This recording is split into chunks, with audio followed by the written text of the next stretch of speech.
Recently, Kia flew me out to Gateway, Colorado, a beautiful place to test the new Telluride, where I had about 8 hours to have my way with it. And that I did. I drove it, I filmed it, I hung out the back of it, I made a 7-course meal for all my friends. But what you're going to find out is some of the good things, the bad things, and maybe some more before I release the final review in a few months. Let's take a look.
So Mark, where are we? We're in between Telluride, Colorado and Gateway, which is pretty much the middle of nowhere, but it's a great place with some amazing scenery if you haven't noticed already. No, it looks like Mars, honestly. It's crazy. Yeah, coming from the Midwest. Yes, exactly. And you have the other aspect of this. I would prefer to be out here in a sports car rather than a cushy SUV. Yeah, we heard that from another outlet. Wrong car for the right roads. Yes. So it's a little bumpy, but we're going to deal with it. Let's talk about what the Telluride does great. And it's much like the Santa Fe that I drove. This is so insanely comfortable. It is like driving your living room around. Yeah, it's truly impressive. Honestly, it's probably the most comfortable midsize SUV that I've ever been in. Yeah, I would have to say so. Well, in this class. In this class, and the fact that you have the third row, which is pretty much usable, and they've made the cargo capacity more than pretty much all the competitors. Yeah, that's one of the things they touted. One of the few SUVs with a truly usable third row in this size and then in this price range.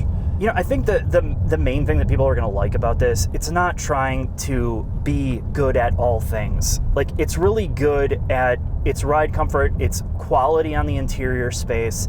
It's just kind of a smooth luxury car type ride and feel to it without being insanely expensive. And I think that's really what it does best. It is a great value proposition, particularly if you think about what's in its in segment. You have the Explorer, 4Runner. What else am I missing? Doesn't matter. Yeah, but if you're looking for a mid-sized SUV, this thing tops out at $45,000, where a lot of the other ones well surpass that. And you get everything you could possibly want if you're just looking for some hauler. It does. It definitely does. You get heated and cooled seats, all electronic packages, all the safety features. It has a near luxury car look on the inside. The seats are great. The back seat legroom is good. The third row is usable. The cargo space is great. It just doesn't handle all that well, Jack. I mean, this thing is... driving dynamics were not the first thing they thought about. The suspension floats. It doesn't have a lot of body control. The braking feels very mushy. Shit flies around a lot in here. And in this elevation... It's a gutless wonder. And I know you got to figure out that people aren't looking for outright speed, but it's something to talk about. If you're living in Colorado, yes, this 6-cylinder will feel like a 4-cylinder. But that being said, if you're in a 4-cylinder Equinox, you're not going to get up these hills to begin with. No, so. That's true. Any 4-cylinder is not going to make it. But the good thing about it, even though it doesn't have a ton of pull in this elevation, it still has the V6 sound, which this car is so quiet with its acoustic laminated glass and get in there. It sounds good. So at least we don't have any fake engine noise. We don't have the silliness of 4-popper turbos in here. but I think I'd like to see the twin turbo. I agree. The twin turbo 3.3 liter, if they can get the all-wheel drive setup in here, which I'm sure is probably the reason why it's not in here. That's the only complaint I could possibly have about this thing. Let's talk little bit about the all-wheel drive system. So it's a front-wheel drive bias, all-wheel drive system with torque vectoring, and you have the option. They talk about a locking differential. What it really means is you're just locking the diff to split power 50-50 front and rear. Right.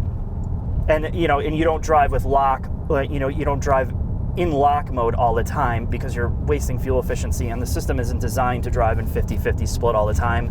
It's designed to get you out of a sticky situation. So if you're in snow or mud and you have to get out, that's when you'd use it. But pretty much all the other drive modes like sport, smart, eco, snow, I mean, it's just a variation of how the all-wheel drive system transfers power to the back. The programming is differently. So if you want the most rear biased, you put it in sport. If you want, the most front-wheel drive mode, you put in eco, smart, or just comfort. It's just going to keep it like a front-wheel drive vehicle. I think if you're in a state where you're not on a lot of twisty roads, if you do a lot of highway driving and you're using this thing as a hauler, there's really not a whole lot to argue with. No, I agree. It's definitely, this is the best third row crossover SUV I've driven, where it does almost everything right, and it mixes the comfort aspect with the usability without too much sacrifice, and I think that's the big thing about it. There are better SUVs in this segment, but not for the price. Agreed, yeah. I mean, if you want more of a driver's SUV, you get a CX-9, but if you want more of a plush comfort machine, you get this. Let's talk about the interior for a minute. The wood grain in the middle is plastic. It's fake, but it looks like matte wood. The alloys look real, but it is plastic. So, they know where they put the money into simulating real materials quite well. Even the leather, I mean, this light color leather has a huge wow factor. It does, it brightens up the interior space along with the panoramic roof. I don't know. The touch points are really what matter, honestly, and all the touch points in this car are spectacular. If I was looking for a three-row crossover, this has gone to the top of my list. The only other three-row that I would consider is like the Durango SRT, but that's if I'm looking for fun. That combines something this doesn't have. This is a rolling couch on wheels, literally. It is just so comfortable, but it's also sterilized all the driving excitement. When we were driving in the snow earlier and in the inclement weather, which you'll see, I was falling asleep in this. Yeah. And that's the side effect of over distilling everything. You make it so quiet, you make it so refined, so comfortable that I would rather the car drive itself at this point, because there's really not that exciting to drive it. If you're looking for something exciting, look elsewhere. And there are cars that do certain aspects of a car's overall purpose better. There are cars with better motors. Mm-hmm. There are cars with nicer interiors. There are cars that are cheaper, but there's not anything really on the market that does everything this well. No, I would agree with you on that, 100%. With that said, let's get into the final thoughts, because there's more to say about the pros and cons and the future with this vehicle in a full review.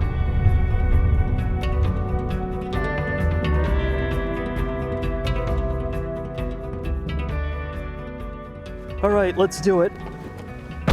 Final thoughts on the new Telluride. Now, anybody that's going to say they can give you a full review on a vehicle they only spent 8 hours with is full of it. There's no way I can say or let you know all the nuances an owner would find, so you're gonna have to wait for a later video. But I can explain the pros and cons as I perceive them from my day with it. So here it is. Let's start with the pros. This is the best riding and most comfortable vehicle Kia has ever made. Finally, it doesn't ride too firm for no reason. The steering feels more natural. Everything feels like it is connected, and they have a cohesive design. The way that it rides connects with how smooth the V6 is and the transmission performance. The seats are great. The second row feels good and has good adjustability, and you can finally use the third row and not sacrifice a ton of cargo capacity using it. So that's a huge pro, and you might wonder, well, how the hell did they do that? Well, this is not some new architecture, but they have modified their Sorento platform. They've modified it and elongated it and reinforced it with higher strength steel and more structural adhesives, the usual things, and it's worked. And that is the best thing about it. If you're looking for a real family vehicle that is not a minivan and you're minivan phobic, this would be your best replacement. Now, let's get into the cons. The cons are you trade off all of that for driving dynamics, because this thing does not handle very well. It's got a lot of slop, it's got a lot of float, it's got a lot of compliance steer. You can feel that their focus was not on any type of driving excitement, and that might totally turn you off, because as much as it's quiet and smooth, it is kind of a snoozer to drive. But let's get back into the main part of this. This is a value-oriented product that does not feel like a value-oriented product, then that's what Kia does the best. They have the price in this sweet spot between high and low, where you get things like air springs on the higher trim level. If you get the tow package, you get air springs, you get a hitch, it will self-level itself. But they've stripped out things like electronically controlled dampers to save cost. And there's smart things they've done through their market research and talking to people that want these vehicles. They put all their money on the inside and a lot of the exterior design to just attract new buyers in. And I think it definitely works. I think this is going to be a very successful vehicle for them, because it's practically usable, affordable for the people that have families that need something like this. And I'm going to end there. You're going to get the full review where I can break down more of all the little details. Take care of yourself. Thanks for watching. This car is very premium. In fact, the most premium of premium automobiles. Jack! It's premium! Savage geese. What a waste of skin. Man, we gotta get rid of this guy. I'm gonna show you how, but first, let's tune this Subaru. I think 60 PSI should be good. Yeah. Let's go!